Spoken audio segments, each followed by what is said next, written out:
Hi students, ఈరోజు economic development, economic growth, ఆర్థిక వృద్ధి, ఆర్థికాభివృద్ధి ఈ యూనిట్లో ఆర్థికాభివృద్ధి సూచికలు గురించి వివరించడం జరుగుతుంది. ఇండికేటర్స్ ఆఫ్ ఎకనామిక్ డెవలప్మెంట్, ఆర్థికాభివృద్ధికి సూచికలు అంటే ఆర్థికాభివృద్ధిని కొలిచే కొలమానాలు, ఆర్థికాభివృద్ధిని తెలిపే కొలమానాలు కొన్నింటిని ఈ రోజు వీడియోలో నేర్చుకుందాం. ముందుగా ఆర్థికాభివృద్ధి అనగానేమి అన్నప్పుడు ఒక దేశంలోని వస్తు సేవల ఉత్పత్తిలో గమనించదగిన పెరుగుదలతో పాటు సాంకేతికంగా వ్యవస్థాపరంగా వచ్చే మార్పులను ఆర్థికాభివృద్ధి అని పిలుస్తాం. మరి ఇటువంటి ఆర్థికాభివృద్ధిని పరిమాణాత్మకంగా కొలవలేము, అది గుణాత్మకమైనది. ఇది దీర్ఘకాలిక ప్రక్రియ. ఏదో ప్రతి సంవత్సరం ఆర్థికాభివృద్ధిని కొలవడం సాధ్యం కాదు. సాంకేతిక వ్యవస్థాపూర్వక మార్పులను మనం కొన్ని సూచికల ఆధారంగా తెలుసుకోవచ్చు. అయితే సోషియో ఎకనామిక్ చేంజెస్ అంటే సామాజిక ఆర్థిక మార్పులను అంచనా వేయడానికి కాలానుగుణంగా ఆర్థికవేత్తలు వివిధ సూచికలను సూచించడం జరిగింది. అయితే ప్రారంభంలో ఆర్థికాభివృద్ధికి కేవలం జాతీయ ఆదాయంలో పెరుగుదలను, తలసరి ఆదాయంలో పెరుగుదలను, తర్వాత నిజ జాతీయ ఆదాయంలో పెరుగుదలను మాత్రమే కొలమానంగా తీసుకునేవాళ్ళు, సూచికగా తీసుకునేవారు. కానీ కాలక్రమేణా ఆర్థికాభివృద్ధిని తెలిపే అనేక సూచికలను ఆర్థికవేత్తలు ప్రతిపాదించడం జరిగింది. యునైటెడ్ నేషన్స్ డెవలప్మెంట్ ప్రోగ్రామ్, ఐక్యరాజ్య సమితిలోని ఒక విభాగమైన ఐక్యరాజ్య సమితి అభివృద్ధి విభాగం, అభివృద్ధి పథకం అనేది కూడా ఈ ఆర్థికాభివృద్ధికి కొన్ని సూచికలను సూచించడం జరిగింది. అయితే వాటి గురించి మనం ఇప్పుడు తెలుసుకుందాం. స్టూడెంట్స్, బోర్డు మీద చూసినట్లయితే మనకు ఒక 9 సూచికలను సీరియల్గా చూపించడం జరిగింది. అందులో మొట్టమొదటి సూచిక జాతీయ ఆదాయం, నేషనల్ ఇన్కమ్. అంటే జాతీయ ఆదాయంలో పెరుగుదలను ఆర్థికాభివృద్ధికి సూచికగా ప్రారంభంలో ఆర్థికవేత్తలు పేర్కొనడం జరిగింది. అంటే ప్రతి సంవత్సరం జాతీయ ఆదాయంలో పెరుగుదల కనిపిస్తే ఆ దేశంలో ఆర్థికాభివృద్ధి జరుగుతున్నట్లుగా భావించేవారు. కానీ జాతీయ ఆదాయం పెరిగినంత మాత్రాన ఆ పెరుగుదల ద్రవ్యోల్బణ రహితంగా ఉంటుందని చెప్పలేం, అంటే ధరల పెరుగుదల లేకుండా ఉంటుందని చెప్పలేం. అదేవిధంగా పెరిగిన జాతీయ ఆదాయం ప్రజలందరికీ సమానంగా పంచబడి వారి తలసరి ఆదాయాలు పెరుగుతాయని కూడా చెప్పలేం.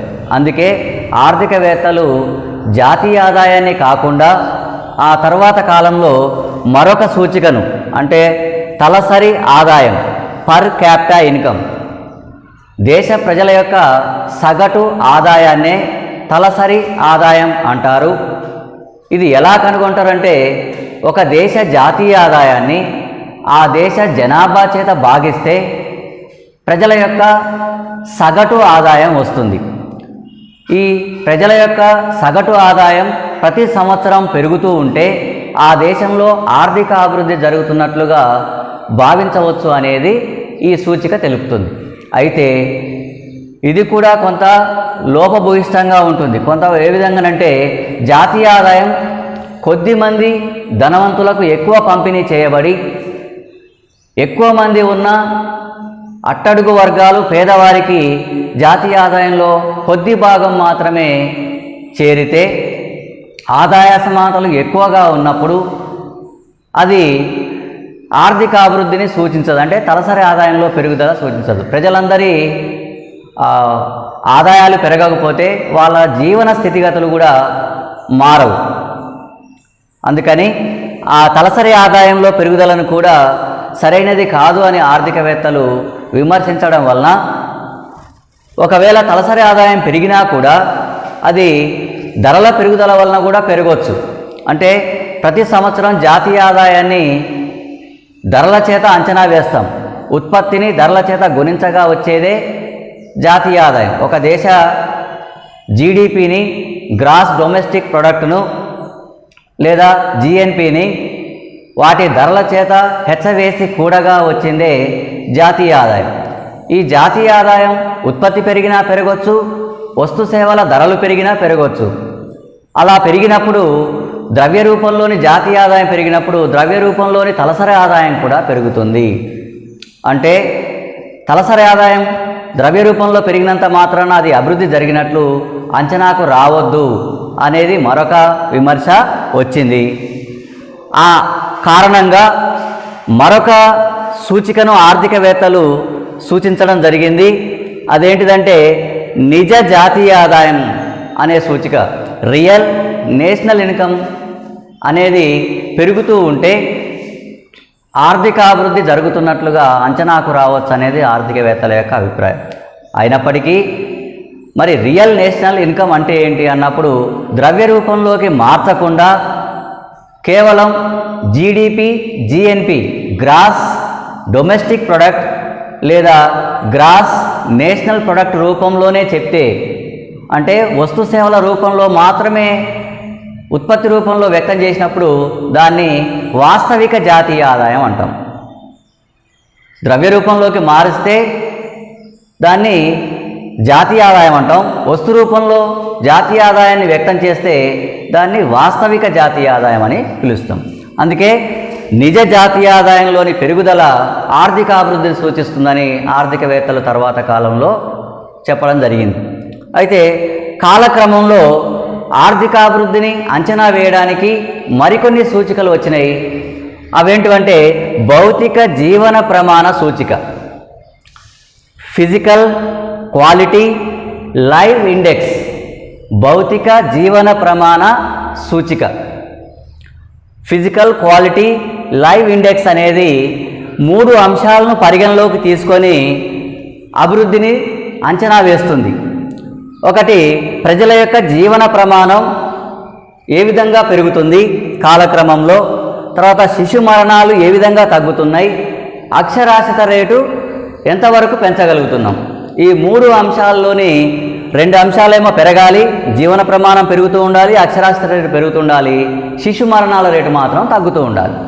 అలా జరిగినప్పుడు ఆ దేశ ప్రజల యొక్క భౌతిక జీవన ప్రమాణం అనేది పెరిగినట్టు, physical quality of live index అనేది పెరిగినట్లుగా అంచనా వేస్తారు. ఈ 3 అంశాల ఆధారంగా ప్రజల యొక్క భౌతిక జీవన ప్రమాణాన్ని గణించడం అనేది జరుగుతుంది.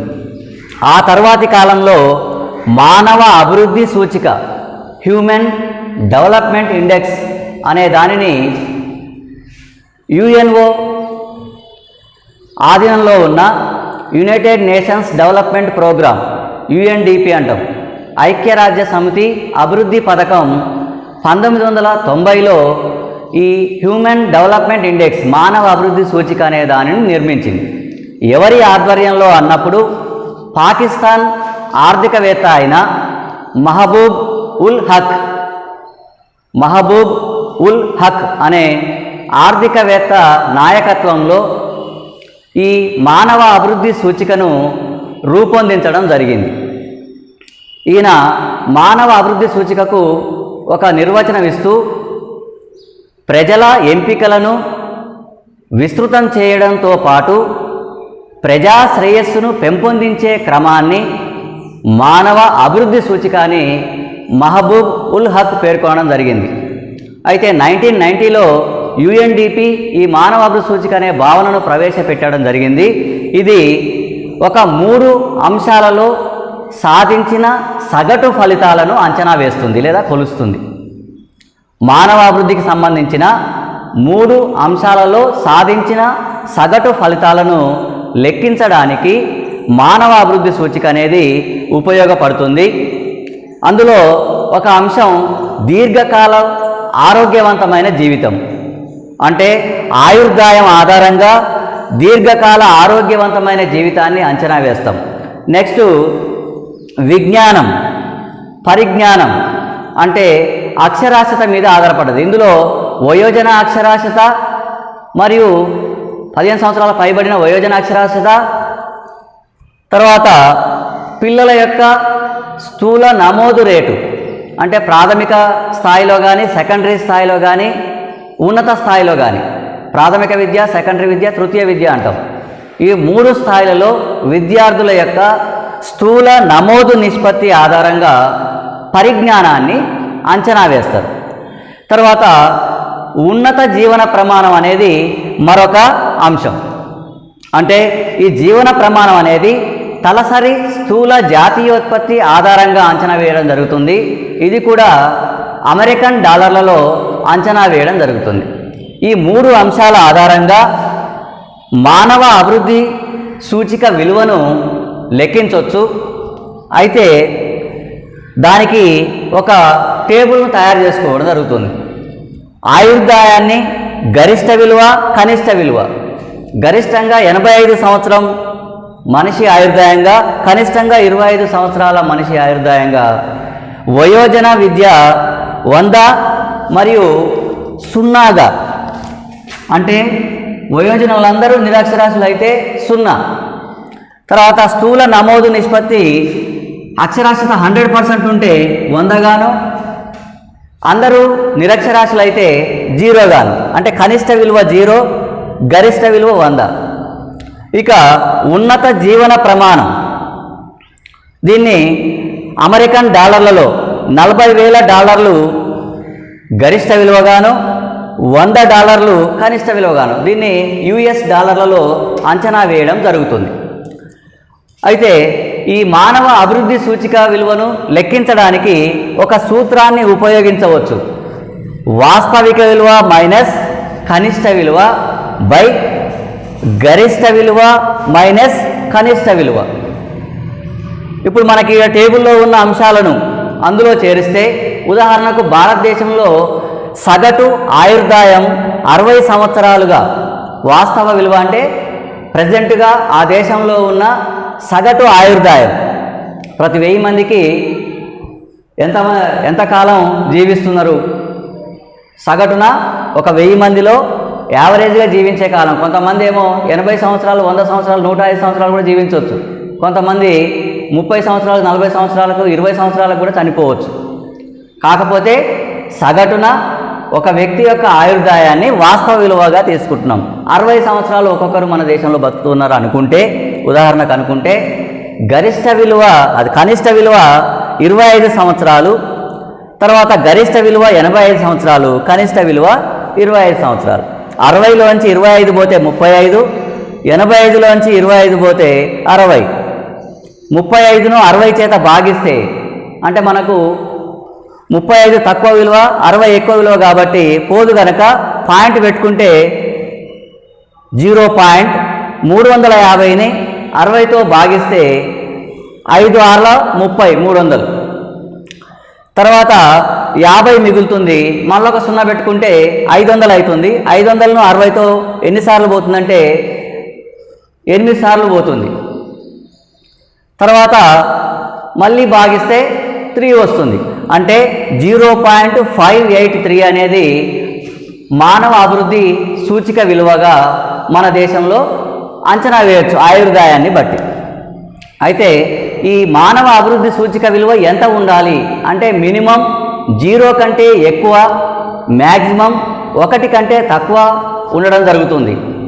ఎందుకంటే ఏ దేశంలోనైనా ఎంత తక్కువ జీవన ప్రమాణం ఉన్నా, ఎంత తక్కువ అక్షరాస్యత ఉన్నా, తర్వాత ఎంత తక్కువ ఆయుర్దాయం ఉన్నా కూడా దాని విలువ 0 కంటే ఎక్కువగానే ఉంటుంది. అంటే ఇక్కడ 1 అంటే 100% అని, 0 అంటే 0% అని. ఉదాహరణకి ఇక్కడ 0.58 అంటే 58% ఉన్నట్టు పర్సంటేజ్లో లెక్కేస్తే. అంటే ఈ విలువను 0 నుంచి 1 మధ్యన అంచనా వేయడం జరుగుతుంది. మానవాభివృద్ధి సూచిక విలువ 0.5 కంటే ఎక్కువ ఉంటే మధ్యస్థాయి అభివృద్ధి దేశాలు గాను, 0.5 కంటే తక్కువ నమోదైతే తక్కువ స్థాయి మానవాభివృద్ధి దేశాలు గాను, 0.8 కంటే ఎక్కువ ఉంటే ఎక్కువ అభివృద్ధి చెందిన దేశాలు, మానవాభివృద్ధిలో ఎక్కువ అభివృద్ధిని సాధించిన దేశాలుగా ఈ ఐక్యరాజ్య సమితి UNDP ఆధారంగా నిర్వచించడం జరిగింది.